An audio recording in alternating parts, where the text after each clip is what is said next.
நம் ஆண்டவர் இயேசு கிறிஸ்துவின் நாமத்தினால் மகிழ்ச்சியும் சமாதானமும் நம் அனைவரோடும் இருப்பதாக. எபிரேயர் 11:32-40 முடிய.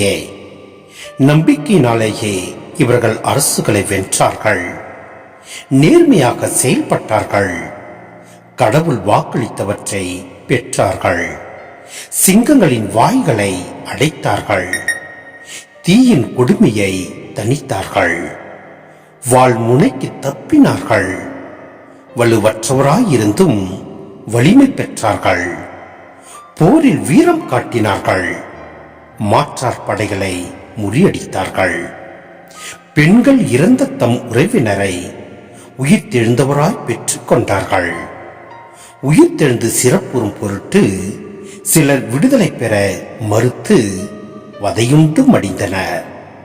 வேறு சிலர் ஏளனங்களுக்கும் கசையடிகளுக்கும் ஆளாயினர், விலங்கிடப்பட்டு சிறையில் கூட அடைக்கப்பட்டனர். சிலர் கல்லெறிப்பட்டனர், இரண்டாக அறுக்கப்பட்டனர், வாளுக்கு இரையாகி மடிந்தனர். செம்மறியின் தோலையும் வெள்ளாட்டு தோலையும் போர்த்து கொண்டு அலைந்து திரிந்தனர், வறுமையுற்று வாடினர், துன்புறுத்தப்பட்டனர், கொடுமைக்கு உள்ளாயினர். அவர்களை ஏற்க இவ்வுலகுக்கு தகுதி இல்லாமல் போயிற்று. மலைகளிலும் குகைகளிலும் நில வெடிப்புகளிலும் பாலை வெளிகளிலும் அவர்கள் அலைந்து திரிந்தார்கள். இவர்கள் அனைவரும் தம் நம்பிக்கையினாலேயே நற்சான்று பெற்றார்கள். ஆயினும் கடவுள் வாக்களித்ததை அவர்கள் பெறவில்லை. ஏனெனில் நம்மோடு இணைந்துதான் அவர்கள் நிறைவு பெற முடியும் என்பதை கடவுள் கருத்தில் கொண்டு நமக்காக சிறந்த திட்டம் ஒன்றை வகுத்திருந்தார். சிந்தனை: தம்மை தனிமைப்படுத்தும் எவரையும் நம்பிக்கையின்மை வென்றுவிடும். நமக்கு முன் ஓரிருவர் அல்ல, பலர் நம்பிக்கையின் சாட்சிகளாக வாழ்ந்து சென்றிருக்கின்றனர்.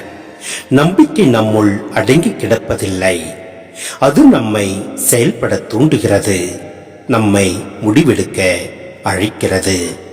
ஆபிரகாம், மோசே போன்ற வீரர்கள் தாம் காணாதவற்றையும் நம்பி ஏற்றனர். கடவுள் தம் மூலம் ஏதாவது செய்ய விரும்புகிறார் என்று உணர்ந்தனர். இவ்வீரர்களின் வரிசையில் பலர் எதிர்காலத்தின் உயிர்த்தெழுதலை எதிர்நோக்கி தம் உயிரையும் உறைவிடத்தையும் உடைமையையும் இழந்தனர். கடவுள் வாக்களித்ததை காணாமலே இவ்வீரர்கள் இறந்தனர். இது தோல்வி என தோன்றினாலும் வரலாற்றை ஆக்கியவர்கள் இவர்களே. கிறிஸ்தவர்களாகிய நாம் அடிப்படையில் நம்பிக்கையின் மக்கள். உலகின் நம்பிக்கையை வளர்ப்பதே நமது அழைத்தல் என்று உணர்ந்து நாம் முழு நம்பிக்கையோடு செயல்படுவோம். எல்லாம் அல்ல இறைவன் நம்மை நிறைவாய் ஆசீர்வதிப்பார். ஆமென்.